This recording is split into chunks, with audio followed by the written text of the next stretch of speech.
Welcome. My name is Colleen Tauke and I'm the sewing specialist here at Fons & Porter. In this Quilting Quickly tutorial, I'm going to show you how to make the bed runner called Curves Ahead. If you'd like to purchase this pattern, please visit our website. Now this project has curves in it, but there are no curved seams. So I'm going to show you a technique that has a folded fabric square inserted, and then we can create curves. On the Sewing Center here, I have a block that we're going to be creating in this project, and I will show you here where these folded pieces are inserted. There's one here and there's one here. They're different sizes, so it means that the square that we're going to insert is going to be a different size, but that fold along the diagonal then allows for a bias edge to stretch and for us to peel it back. Very similar to what you would see in a traditional cathedral window project. So in the past, if you've seen cathedral window or done any of those, it'll seem very familiar because that curve is created in the same manner in both these places. A little curve here and a larger one in the center. And those are stitched in place once the entire runner is created. So let's get into how to create the blocks for this. We're using 5-inch pre-cut squares, and this is a batik collection of all kinds of different brights, and then we're using this kind of butter-colored background fabric. So from those 5.5-inch or 5-inch pre-cut squares, the pattern has a diagram so you'll know how to cut the pieces. You're going to be cutting A, B, and C off of this. So a rectangle that's 4.5, a 2-inch square, and a 1.5-inch, I believe, or no, 2.5. And a 2-inch square. Get it right. So then the reasoning behind this is there's 3 different sizes. They all get used, 1, 2, 3, within these blocks. And that way you get to use a really great collection of fabrics that someone else has already put together.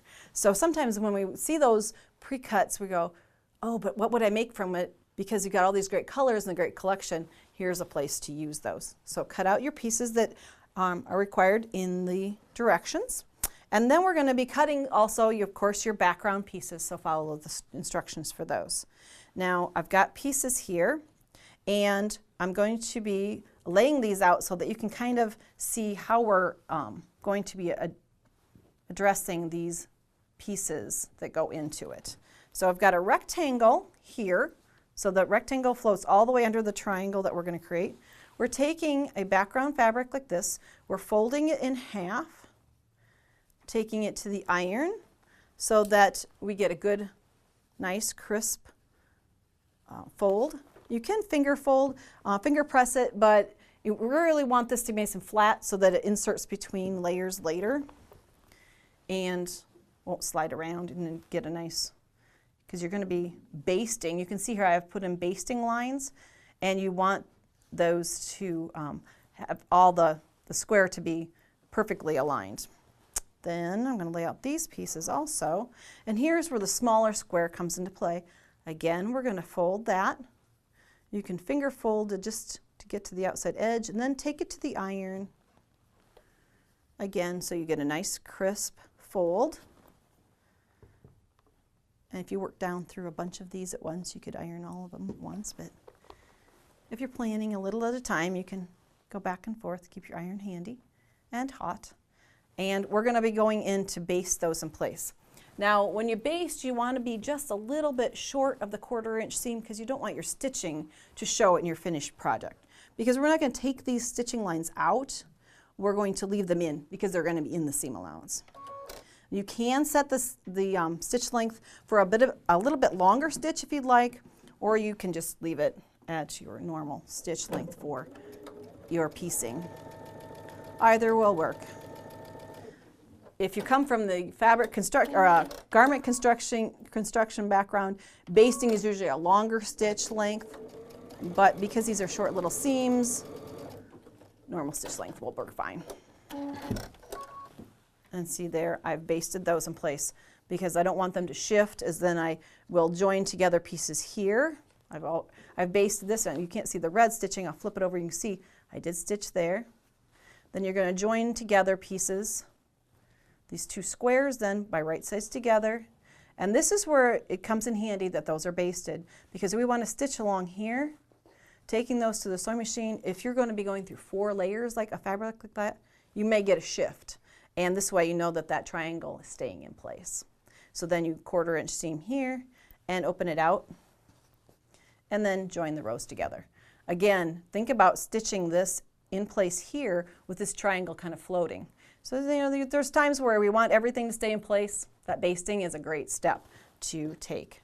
And then you'll go through and create the required number of blocks like this. And this is what an actual block looks like. It's 4 of the units or segments put together and has sashing between and a cornerstone to join. Now there are also blocks in this quilt that are made up of more background pieces like this. So they have a long piece of just background fabric, a square of background, a triangle of the background fabric, and a batik. And those you can find along the outer edge. You see kind of pie-shaped pieces around the outer edge. Those are all created that way.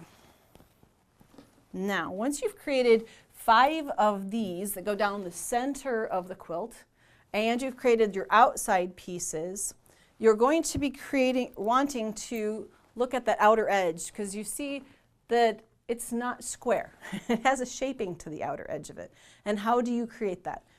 If you like it square, you're the creator, you can leave it squared off if you'd like.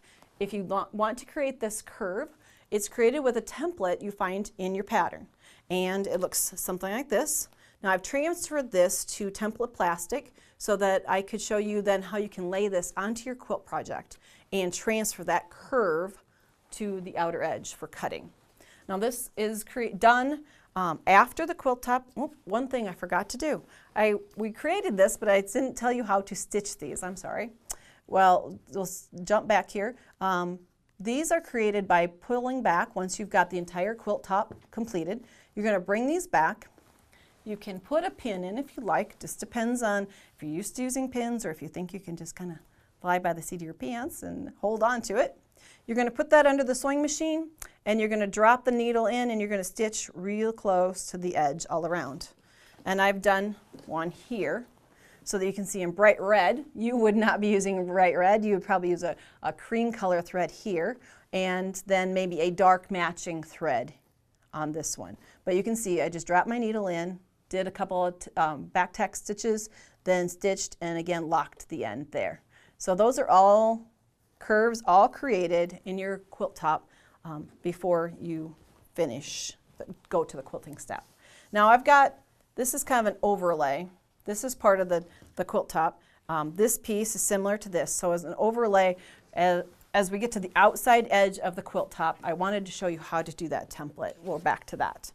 So the template I traced from the pattern, took it to a template plastic so that I could then transfer that shape along the outside edge. So it's created so that you can drop it in to, there's a seam line here and here of the background. You can drop it right in. There's a diagram in your pattern. You can come in then, and I'm using just a water-soluble marking pen here. You could use a chalk liner, whatever your most comfortable favorite tool is. And then you can trim away this piece. And then you could trim from end to end. You can align that and shorten it just a bit. But that is how you would get that curve along that outer edge. Now do remember, when you go to layering and quilting, you've created bias edge here, so be very careful with it. If you'd like to see more of our Quilting Quickly tutorials, please visit our website. Thanks for joining me today.